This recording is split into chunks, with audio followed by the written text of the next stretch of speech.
नमस्कार साथियों, आप सभी लोगों का एक बार पुनः तहे दिल से हार्दिक अभिनंदन है। मैं योगेश मेहरिया भारतीय संविधान के इस प्रश्नों की श्रृंखला के अंतर्गत आप सभी लोगों का एक बार पुनः तहे दिल से हार्दिक अभिनंदन करता हूं। साथियों, बिना किसी औपचारिकता के टू द पॉइंट आज के प्रश्न की ओर चलते हैं, जो कि आपके आरपीएससी द्वारा सेकेंड ग्रेड भर्ती में पूछा गया है। जो संस्कृत एजुकेशन का जो डिपार्टमेंट अगर हम बात करें, उसमें आपके सामने 29/1/2023 को ये प्रश्न 29/1/2023 को हुए एग्ज़ाम में आपके सामने ये प्रश्न सेकंड ग्रेड भर्ती के अंतर्गत आया है। साथियों, जीके के पेपर में आया था। और अगर हम बात करें, इससे पहले भी जो हमने बात की प्रश्न, चाहे वो धर्म मूलवंश वाला हो, वो भी इसी भर्ती परीक्षा में आया हुआ है। और अगर हम बात करें जस्ट इससे पहले हमने और भी प्रश्नों को लेकर चर्चा की थी, तो मैंने एक ही पेपर के सभी प्रश्नों को एक साथ सॉल्व करने का हम प्रयास करेंगे, जिससे क्या होगा, एक एक पेपर हमारा पूरा क्लियर होता चला जाएगा और भारतीय संविधान से संबंधित सभी प्रश्न आपके क्या होंगे, कवर हो जाएंगे। तो चलिए, प्रश्न है, इस अनुच्छेद के तहत राज्यपाल द्वारा आरक्षित रखे गए विधेयकों पर राष्ट्रपति निर्णय लेता है। साथियों, ऑप्शन है एक नंबर अनुच्छेद 200, 2 अनुच्छेद 201, तीसरा है अनुच्छेद 203 और 4 है अनुच्छेद 204। अब जिन लोगों को उत्तर मिल चुका है वो वीडियो को स्किप ना करें, पूरा देखें, क्योंकि ये प्रश्न पूछा गया है तो ये सामान्य प्रश्न हो गया। अब जो प्रश्न बनेगा वो इसकी व्याख्या में से आगे से प्रश्न बनने की प्रबल संभावना है। यानी कि आगामी जो सेकंड ग्रेड भर्ती के जो भी पेपर होने वाले हैं, उनमें देख लीजिए आप, ऐसा ही है उसमें देख लीजिए आप, या अन्य भर्ती परीक्षाएं जो भी चल रही हैं उनमें भी आप आगे जब प्रश्न बनेगा तो वो इसकी व्याख्या से बनेगा, क्योंकि सामान्य प्रश्न हो गया है, अब आपसे पूछ लिया गया है, इसको हो सकता है रिपीट ना किया जाए। तो क्या प्रश्न पूछा जा सकता है? पहली बात तो इसका उत्तर आप सभी को पता होगा, जैसे मैं बता भी देता हूं। किस अनुच्छेद के तहत राज्यपाल द्वारा, देखिए पहले तो प्रश्न को पूरा पढ़ना, राज्यपाल द्वारा आरक्षित रखे गए विधेयकों पर राष्ट्रपति निर्णय लेता है। तो याद रखना, निर्णय लेने वाला जो प्रावधान है वो अनुच्छेद 201 में है। एक तो बहुत सारे विद्यार्थियों का यही गलत हो गया होगा, उन्होंने 200 लिखा होगा। देखिए, अनुच्छेद 200 में तो क्या है, आपके सामने एक प्रावधान है कि राज्यपाल द्वारा विधेयकों पर अनुमति, पूरा पढ़िएगा, राज्यपाल द्वारा विधेयकों पर अनुमति। राज्यपाल द्वारा विधेयकों पर अनुमति का प्रावधान है, अर्थात जब राज्यपाल के पास कोई विधेयक आएगा तो वह इसे अनुमति प्रदान करेगा अनुच्छेद 200 के तहत। राज्यपाल के पास यहां पर 4 विकल्प होते हैं। वह विधेयक को अनुमति प्रदान कर सकता है, कोई समस्या नहीं, अधिनियम बनी जाएगा। दूसरा, वह उस पर अनुमति रोक सकता है, ठीक है। तीसरा, वह विधेयक को पुनर्विचार के लिए सदन को लौटा सकता है, और पुनर्विचार की स्थिति में अगर सदन उसे पुनः पारित कर देता है तब राज्यपाल उस पर अनुमति नहीं रोक सकता, अर्थात हस्ताक्षर करने या अनुमति प्रदान करने के लिए बाध्य है। यहां पर चौथा प्रोविजन और है कि विधेयक को राज्यपाल राष्ट्रपति की अनुमति के लिए आरक्षित रख सकता है। तो यहां याद रखना, जो चौथा प्रोविजन है वो इसी बात का प्रावधान करता है कि राज्यपाल द्वारा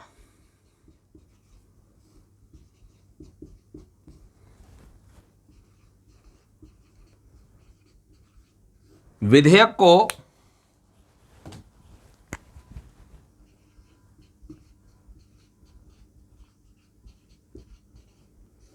राष्ट्रपति की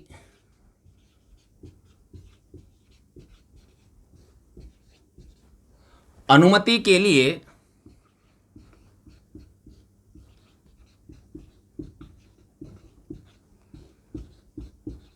आरक्षित रखा जा सकता है।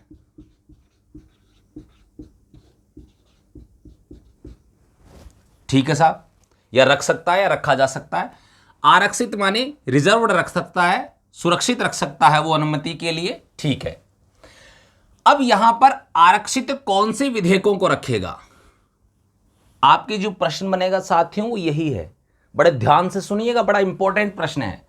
आरक्षित किन विधेयकों को रख सकता है? देखिए, स्पेशली अनुच्छेद 200 क्या कहता है, क्योंकि बहुत सारी बुक्स कहते हैं संविधान के उल्लंघन के विधेयक को आरक्षित रखेगा, उस विधेयक को आरक्षित रखेगा, उसको आरक्षित रखेगा। अरे सबको रख लेगा, ठीक है, लेकिन अनुच्छेद 200 क्या कहता है, क्योंकि प्रश्न तो यहां से बनना है।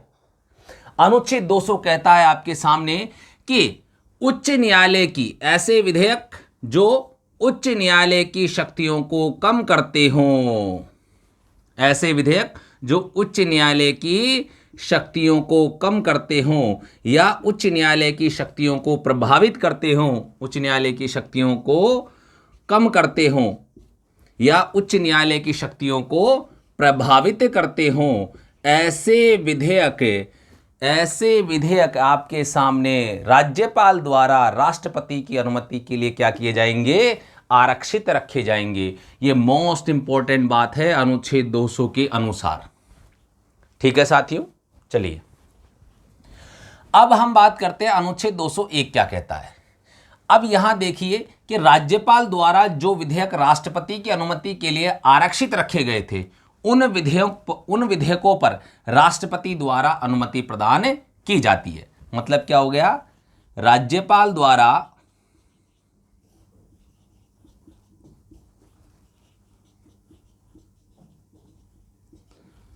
आरक्षित रखे गए विधेयकों पर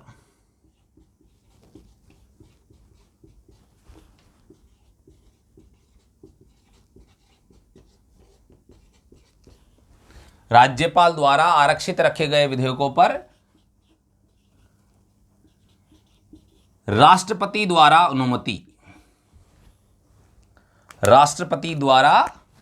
अनुमति प्रदान करना या अनुमति। ठीक है, अब हमने यहां तक बात कर ली कि ठीक है साहब, राष्ट्रपति महोदय अनुमति दे देंगे, लेकिन राष्ट्रपति के पास अनुच्छेद 201 के अनुसार कौन कौन से विकल्प हैं विधेयक के संबंध में। जी हां साथियों, यहां पर राष्ट्रपति के पास भी 2 विकल्प होते हैं। राष्ट्रपति द्वारा अनुमति प्रदान करना ओब्लिक रोक लेना, या जिसको अपन कहते हैं अनुमति रोक लेना। हाँ, अनुमति प्रदान करना या अनुमति रोक लेना। वह अनुमति प्रदान भी कर सकता है और वह अनुमति रोक भी सकता है। और क्या कर सकता है, और पुनर्विचार के लिए लौटाना।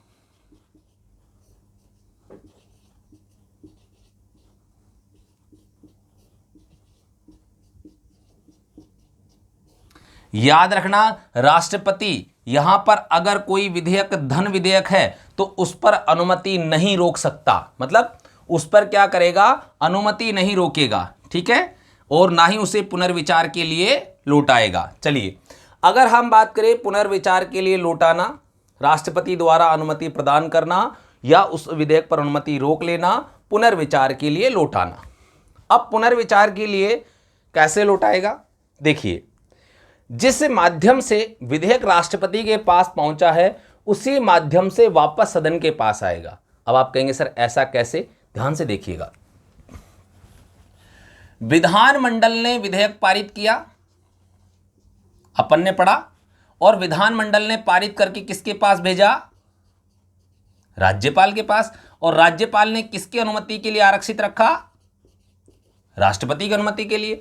जब वापस राष्ट्रपति इस विधेयक को पुनर्विचार के लिए लौटाएगा तो किसको भेजेगा, राज्यपाल को। और राज्यपाल को क्या देगा, निर्देश देगा कि आप इस विधेयक को विधानमंडल को पुनर्विचार के लिए लौटा दें।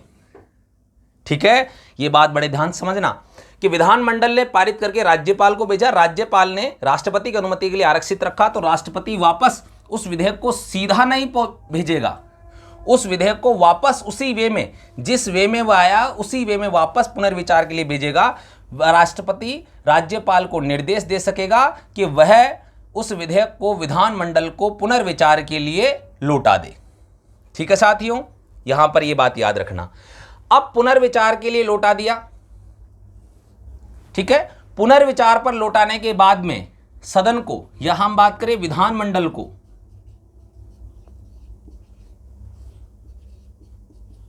विधानमंडल को 6 माह में उस पर पुनर्विचार करना है। अगर विधानमंडल 6 महीने में ऐसा नहीं करता है, वह विधेयक लैप्स हो जाएगा। ठीक है, इसमें अवधि बताई गई है साफ साफ अनुच्छेद 201 में कि उस पर विधानमंडल को 6 महीने में पुनर्विचार करना है। अगर पुनर्विचार करके पुनः पारित कर दिया जाता है, अब मान लो 6 महीने में विधानमंडल ने पुनर्विचार करके पुनः पारित कर दिया, ऐसी कंडीशन में वापस वह राष्ट्रपति की अनुमति के लिए रखा जाएगा, पुनः राष्ट्रपति की अनुमति के लिए भेजा जाएगा। तब भी राष्ट्रपति उस पर हस्ताक्षर करने के लिए बाध्य नहीं है साथियों। ठीक है, राज्यपाल बाध्य होता है, लेकिन यहां पर राष्ट्रपति बाध्य नहीं है। स्पेशली ध्यान रखना, अनुच्छेद 201 के अंतर्गत विधानमंडल द्वारा पारित विधेयक को राष्ट्रपति द्वारा वापस पुनर्विचार के लिए लौटाने के बाद भी अगर सदन उसे 6 महीने में वापस पारित कर देता है, राष्ट्रपति की अनुमति के लिए पुनः प्रस्तुत किया जाएगा, तब भी राष्ट्रपति अनुमति प्रदान करने के लिए बाध्य नहीं है। ये याद रखिएगा। ठीक है साथियों, तो यहां से आपके सामने अनुच्छेद 200, 201 दोनों क्लियर हो चुके हैं। 203 विधानमंडलों के प्रांकलनों के संबंध में प्रक्रिया है और 204 विनियोग विधेयक है। ठीक है, बोर्ड भर चुका है। चलिए, तो आज के इस सवाल को लेकर इतनी ही चर्चा। एक बार पुनः नए सवाल के साथ उपस्थित होंगे और आप सभी के लिए बेहतरीन प्रश्न मैं लेकर आ रहा हूं। अपने सभी साथियों के साथ शेयर जरूर करें, अपना सपोर्ट सदैव बनाए रखिए। ठीक है, तो चलिए इसी के साथ मैं आप सभी से विदा लेता हूं। एक बार नए प्रश्न को लेकर उपस्थित होऊंगा। तब तक के लिए जय हिंद, जय भारत।